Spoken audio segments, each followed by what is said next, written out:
फिर से समझिएगा नेगेटिव वेक्टर को बेटा पूरा अच्छे से। लास्ट टॉपिक है आपका टाइप्स ऑफ वेक्टर्स का। नेगेटिव वेक्टर, एनी टू और मोर वेक्टर्स हैव सेम मैग्नीट्यूड। ऐसे दो वेक्टर जिनका मैग्नीट्यूड तो क्या होता है सेम, लेकिन डायरेक्शन क्या होती है उनकी, अपोजिट डायरेक्शन होती है। अपोजिट का मतलब बिल्कुल, अगर राइट जा रहा है तो सीधा लेफ्ट हो जाए, ऐसा नहीं होता कि राइट जा रहा है तो ऊपर चला जाए। अपोजिट का मतलब होता है जस्ट वाइस वर्सा। तो opposite direction, then vectors are called negative vectors. Negative vector होता है बेटा, क्या होता है नेगेटिव वेक्टर या वेक्टर्स की बात करें, जैसे ए बी है तो देखिए ए बी लिखूं या बी ए लिखूं, मैग्नीट्यूड पे फर्क नहीं पड़ेगा, लेकिन किस पे फर्क पड़ जाएगा, डायरेक्शन पे। ए बी बी ए तब इक्वल हो सकता है जब माइनस लगा हो। तो ए बी का नेगेटिव वेक्टर कौन होता है, बी ए वेक्टर, और बी ए का नेगेटिव वेक्टर कौन होता है, ए बी वेक्टर होता है।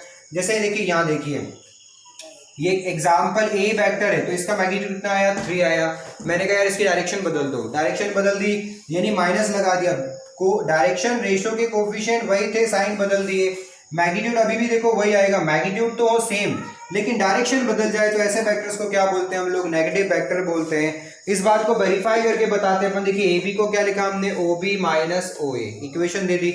मैं चाहता हूँ बी ए निकालना, बी ए मतलब डायरेक्शन अपोजिट करके चेक करना चाहता हूँ। तो बी को क्या लिख सकता हूँ मैं, O A minus O B, minus common लिया, मैं चाहता हूँ ये दोनों सेम बन जाए तो ये आ गया। अब ये वैल्यू किसकी थी, ए बी की, यहाँ ए बी रख दिया तो ये माइनस का, यानी B A equal to minus A B बोलो, ये A B equal to minus B A बोलो। ये एक दूसरे के कैसे वेक्टर्स होते हैं, नेगेटिव वेक्टर्स होते हैं। क्या आप सभी बच्चों को ये बात समझ में आई, टाइप्स ऑफ वेक्टर्स में क्या क्या हमने पढ़ा है।